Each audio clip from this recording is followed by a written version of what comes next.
Deterjen. Deterjen ini untuk nyuci baju di sana yang sempat.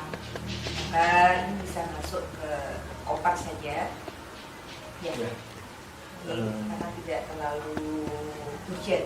Gimana kalau memang sempat nyuci, boleh. Dan ini ya Umi ya, kalaupun bawa nggak usah banyak-banyak. Bawa nggak usah yang banyak-banyak, sachet bawa kecil. deterjen yang bubuk aja. Kalau misalnya yang cair ya sachetan kecil, nggak perlu banyak-banyak. Oke. Masukkan dalam koper. Bantal leher. Bantal leher.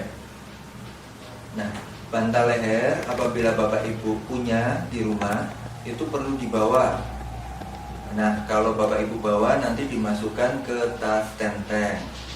Kenapa? Karena pada waktu kita di pesawat nanti mungkin leher itu atau dagu itu perlu ditopang manakala kita istirahat atau tidur.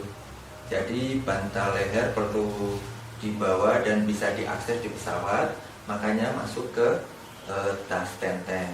Selain itu mungkin nanti pada waktu city tour kalau mau dibawa saja Bapak Ibu, supaya untuk membantu supaya leher tidak terlalu capek nanti di bis. Berarti ini nanti masuk ke tas tenteng. Dompet alat mandi. Dompet alat mandi ini untuk menyatukan peralatan mandi, ada sikat gigi, ada pasta gigi, sabun. Sabunnya nggak perlu bawa banyak-banyak, cukup yang sekiranya simpel. Kalau mau yang batangan ya cukup satu, kalau mau yang cair juga cukup yang dalam ukuran kecil aja. Ini jadi untuk mudah kalau di hotel atau di perjalanan waktu sip itu ternyata kita perlu memerlukan sabun dan lain-lainnya. Ini taruh di tas tenteng, ya, bisa dipakai di bandara. Kalau kita perlukan buat buka-buka kotak tenteng ya. Jadi memang kalau alat mandi itu misalnya di bandara diperlukan, kira-kira kita perlu apa nih? Misalnya cuma perlu gosok gigi aja sama odol, ya kita perlu sikat sama odol aja yang kadang saya pakai ini cuman plastik aja Umi.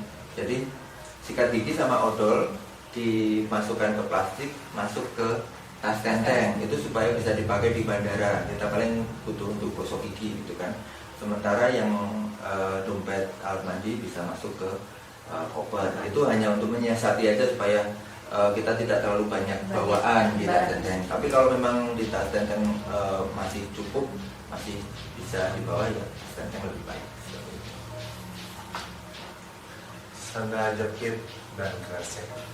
Oke. Sandal jepit dan kresek. Ini kenapa ditulis sandal jepit? Karena sandal jepit itu relatif nyaman manakala kita berada di Saudi untuk kegiatan rutin kita dari hotel ke masjid. Itu lebih baik kemana-mananya pakai sandal jepit. Atau kalaupun bukan sandal jepit, sandal slop atau sandal gunung yang memang ringan dan nyaman untuk dipakai. Dan jangan lupa Bapak Ibu, selain bawa sandal juga bawa tas sandal atau tas kresek pun nggak ada masalah. Itu untuk apa?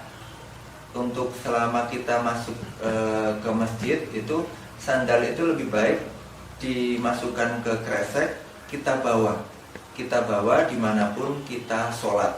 Jadi jangan sandal itu ditinggal di rak di pintu masjid, karena bisa jadi kita pulangnya nanti tidak lewat situ. Jadi kita lebih fleksibel aja sih, supaya lebih fleksibel, tidak terpaku harus lewat ke satu pintu. Karena di Masjidil Haram maupun Masjid Nabawi itu pintunya sangat banyak, dan kita biasanya rombongan sama teman satu kamar atau teman yang kita memang serombongan. Nah itu supaya lebih fleksibel aja kita ngikut ke rombongan nanti. Jadi memang sandal itu lebih baik dibawa kemanapun kita berada, pun di dalam masjid, tapi hanya saja dimasukkan ke kresek seperti itu. Jadi sandal ini nanti ditenteng saja ya, tidak dimasukkan ke tas dada, karena biasanya tas dada itu berisi Al-Quran Umi. Jadi mending kalau kita masuk ke masjid cukup dikresek terus dibawa pakai tangan seperti itu. Untuk persediaannya dibawa di koper. Oh iya, kalau memang perlu untuk bawa dari rumahnya masuk ke koper. Untuk selama di sana nanti di masjid ditenteng. Berarti ini masuk koper ya? Masuk koper ini. Ya. Dari rumah masuk koper dulu, jangan dimasuk ke tas tenteng nanti berat. Oke, selanjutnya kita bawa apa ini? Baju ganti.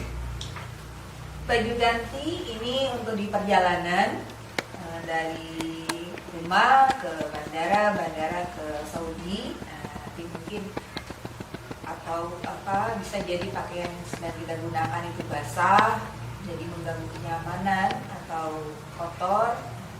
Kita perlu bawa baju ganti, nggak usah banyak-banyak, mungkin satu aja, itu bisa dimasukkan ke dalam tas tenteng. Karena kalau di koper nggak masuk kabin, jadi lebih mudah kita akses masuk tas tenteng ya, kita masukkan ke tas tenteng. Selanjutnya apa Mas Budi? Sisir. Sisir. Nah, sisir ini kecil tapi perlu dibawa, terutama untuk menjaga kerapian ya. Kalau kita mau berangkat ke masjid itu terutama rambut yang agak panjang itu perlu sisir, dan sisir ini karena kecil mudah dibawa kemana-mana, bisa masuk ke tas dada. Terutama untuk bapak-bapak.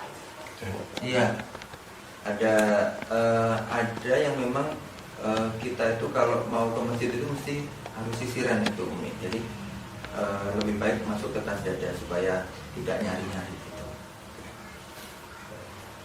Buku doa. Buku doa ini untuk membimbing ibadah kita. Jadi dari doa selama perjalanan dimulai doa naik kendaraan, kemudian ketika sampai di sana juga doa memasuki kota Makkah, Madinah itu kan ada. Itu kalau kita belum hafal tinggal buka. Terus nanti ketika kita tawaf itu ketika tawaf ada doa-doanya juga kita buka. Meskipun ada mutawif yang membimbing di sana, tapi lebih mantapnya kita juga ikut tahu yang dibaca. Kemudian ketika sa'i juga seperti itu. Maka ini penting dibawa di tas dada. Tapi kalau sekiranya ini dalam perjalanan kita masih hafal ya untuk doa naik kendaraan dan yang lainnya, bisa dimasukkan ke tas tenteng dulu, begitu sampai di Saudi baru kita ambil, dipindahkan ke tas dada. Ini masuk mana dulu ini? Kalau tas dada muat, tas dada dulu muat apa? bisa. Oke. Dan lebih simpel ya kalau di tas dada. Biasanya kan memang kecil. Buku doa simpel. Oke. Nah, ini pakaian pria. Ini pakaian pria. Jadi tadi sudah kita bahas banyak itu belum yang pakaian ya Bapak Ibu. Sekarang ini kita beranjak ke pakaian. Nah, berapa banyak pakaian yang dibawa itu sebenarnya pria ya, berarti bapak-bapak itu perlu membayangkan saat bapak-bapak itu keluar kota itu berapa banyak pakaian yang dibawa untuk ganti. Hanya saja karena ini perjalanan ibadah, jadi bapak-bapak membawa pakaiannya bukan dibanyakin batik atau hem ya, tapi lebih ke mungkin koko atau baju-baju muslim seperti itu. Koko, bisa koko panjang juga atau gamis. Terus celananya celana sirwal atau celana komprang, itu lebih nyaman aja. Terus celana bahan